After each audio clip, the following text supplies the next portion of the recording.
Welcome to the Healthcare Podcast. My name is Fowobi. Today, we will be talking about creating a roadmap to citizenship, steps and consideration. What does it mean by citizenship? Citizenship is like a paperwork that shows that you from another country can act, move, and operate like the citizens, people that were born in that country, according to the laws of the homeland security of that country. So, in today's podcast, we'll talk about the significance of obtaining citizenship and the benefits it offers. Now, the number one, eligibility and initial consideration. We'll talk about, what are the things you need to do to be eligible for citizenship? There are levels to this, man. First, if you're outside of the country you want to be citizen for, somebody has to file for you. Either your parents, your family, immediate family, or anybody has to file for you, and there has to be a relationship between you guys. Either your girlfriend, your wife, someone on a sexual level. A business can't just file for you for citizenship. They have to employ you first, and then you get a green card, and then, to citizenship. So, there's levels to this. Now, the roadmap, briefly to tell you, the roadmap to become citizen, like the United States, for example, is you get a visa. From a visa, you get a green card. From a green card, you get, the first is the 2-year green card, then the 10-year green card, then the citizen. You become a citizen. So I think it's the same in most countries though. So, well, it depends. If you get visa lottery, you come in, you don't need the 2-year, green card. You come in with a visa, and then a couple of weeks after you come in, you get the 10 years green card. And after that 10 years green card, which is a year or 2 years after that, you become a citizen, just like that. Now, let's talk about initial considerations such as residency requirements and different pathways too. I just said that. Now, when you become a citizen, eventually, you can still hold on to your home country's citizenship. Like, you can become dual citizen. Like, okay, so you are a citizen of, like people like us now, okay, citizen of the United States, citizen of Nigeria. You get me? Like, so, okay, it's dual citizenship, and it has potential implications. I won't call it implication, but I'll call it, there is potential attached to it. Like, okay, well, you can travel back to your home country without a visa. You can come into the United States without a visa. You can even you can run for political office. The only thing you can't run for is you can't become a president of that country. You can't become a vice president of that country, but you can become a governor. That is if you come from another country and you eventually become citizen. People do this all the time. Arnold Schwarzenegger, he did that. So you can do the same thing too. Now let's talk about understanding the application process. I will dive into break down the citizenship application process step by step. So we'll go for, let's say, after you've been on good behavior with your 10-year green card, you've been on good behavior, you pay your tax, you don't participate in crime or nothing, you get a lawyer. Preferably though, you get a lawyer, because this country can be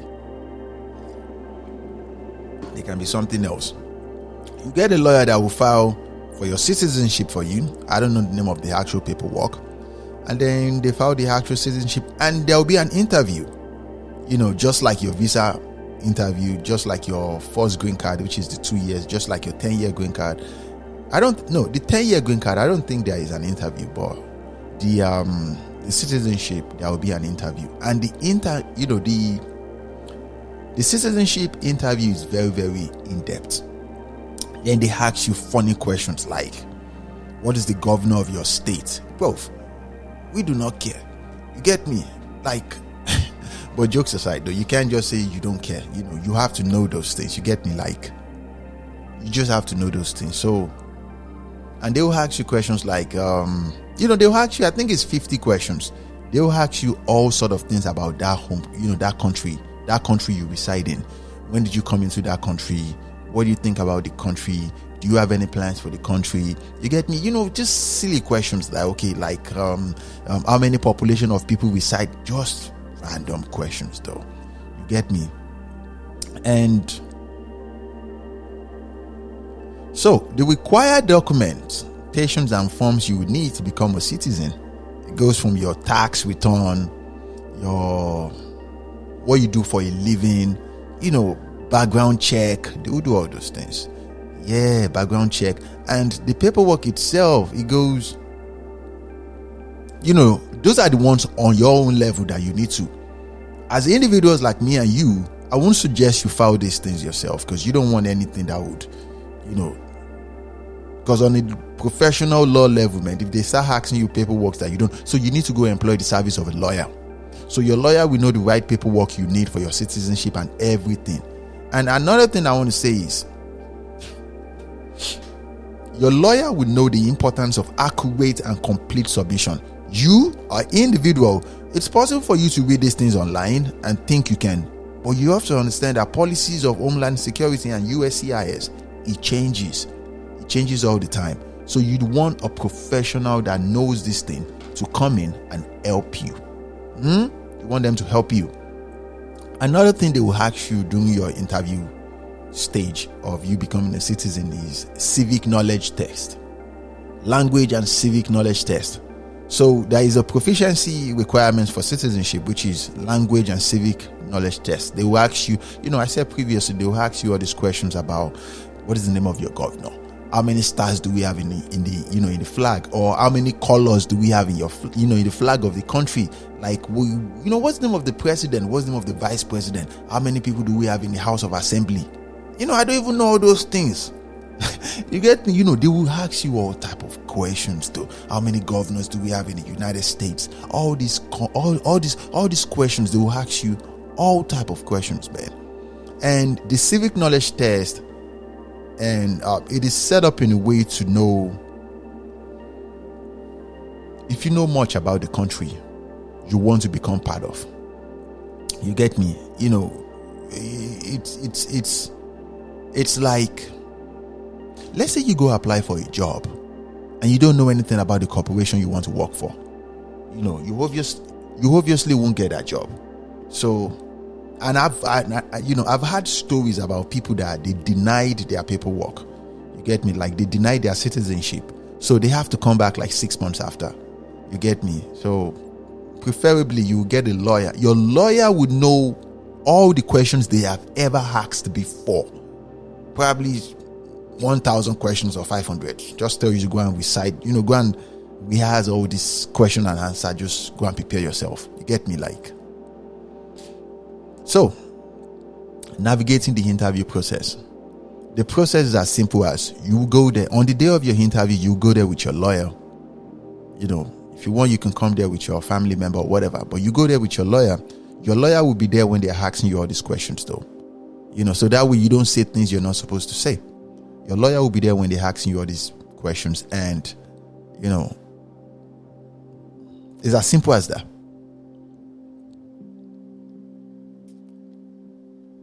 So another thing we should talk about is addressing legal and criminal considerations.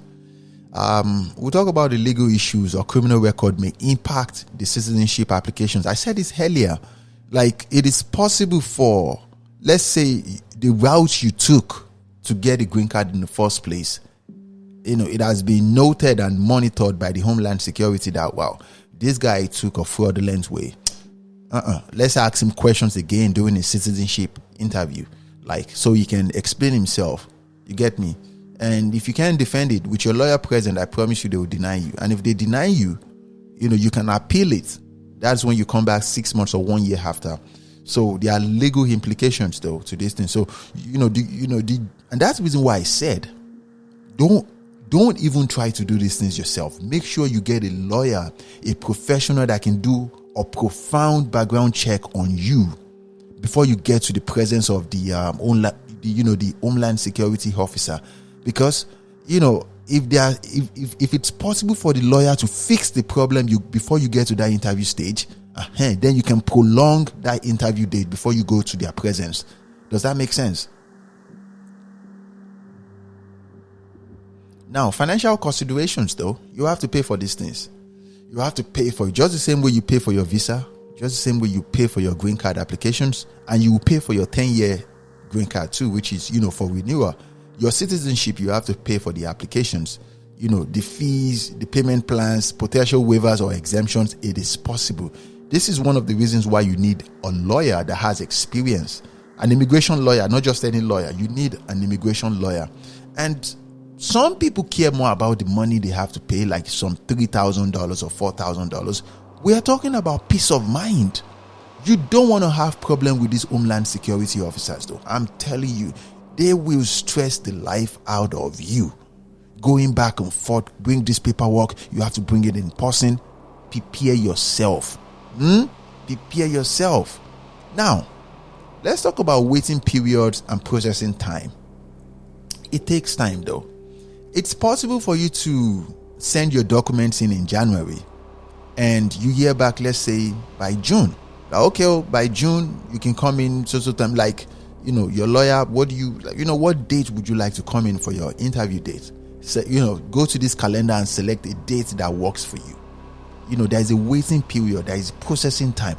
Even after you do the interview and all that goes, there is still processing time.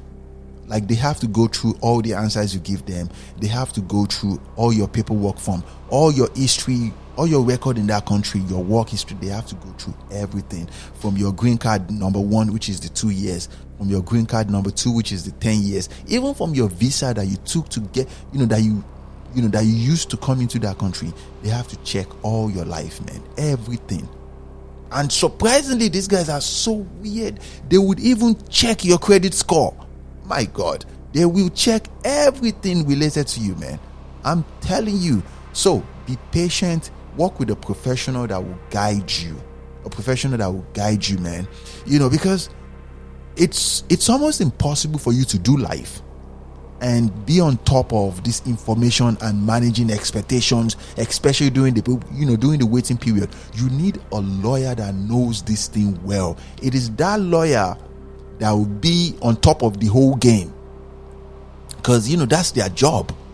One thing I like about these first world countries, when someone tells you, I am a professional at this, respect them, though. That is what they went to school for. That is what they know. Take for example, we have different medical doctors.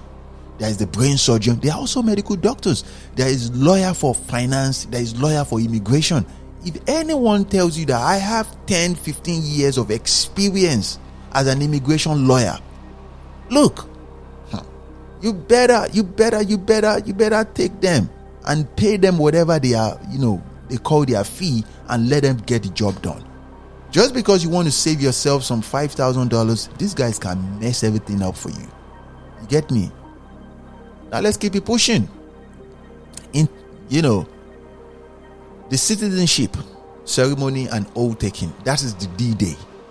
The day for the appointment, after your interview and those things, the final step, you come. It's simple. You come there, you get into a room, they give you a flag, a mini flag, a paperwork and something, and they call you out. They present there's a lawyer in present that would, a lawyer or an officer of the Homeland Security that will be present, and they will give it to you, take pictures, you sign, say, okay, congratulations, my good man, or congratulations, my good woman, you are now an American citizen. It is easy, it is simple, but you will go there with your own lawyer if you want.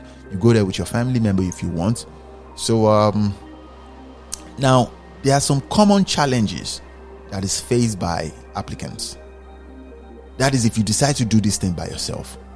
If you do this by yourself, it's possible for you not to hear anything from them. You get me? You don't hear anything from them and you just go there. Like, you can't just go there. This is not your home country. Everything has a due time for. You get me? Like, so I just thought I'd chip that in. Now, the citizenship ceremony and oath taking is as simple as you take the pictures, they give you the paperwork that shows, okay, you're an American citizen now. Your face is there, your name is there. Like, it looks exactly like the NYSC certificates in Nigeria, but the color is different. NYC certificate in Nigeria is white and green. The United States one is white and blue. Like it's an actual certificate. So, and let's talk about the significance of taking the oath and officially becoming a citizen. When you take the oath under recorded camera, under the law, with the presence of an Homeland Security officer or a lawyer, there is witness. These are witness from your side and witness that represent the United States or your country, the country that you're trying to become citizen of. They bear witness to you becoming these things, because you can't just go there and just take that paperwork and just go home. You need witness. You get me? That okay, I was there, or so was there when I became this. You get me? Now, to cut this long story short, I want you to explore the emotional and symbolic aspect of this milestone. It is a beautiful thing to become a citizen of the country of your dream. Take advantage of the fact that you are now a citizen and do great things. People mess it up though. People will become citizens and still participate in crime. Don't do that though. You need to understand something about these countries. To become a citizen is one. They can take it back from you. That is if you mess it up. So your children that you give birth in that country, they can't take back their citizen. They can never be deported. But you, just because you become a citizen of that country, if you're not careful and you misbehave, they will take it back from you and kick you out. So, let's round this up. It is a beautiful thing, my good friends. I don't think you need to give yourself a lot of headache if you want to become a citizen. You just have to, employ the service of an immigration lawyer or an expert. Let them guide you through this process. It's something like you don't have to do this. If you can afford the money, like $4,000, $5,000, or $6,000 for the whole process, I would encourage you to set up a payment plan with them. I wish you all the best, my good friends. Take it easy.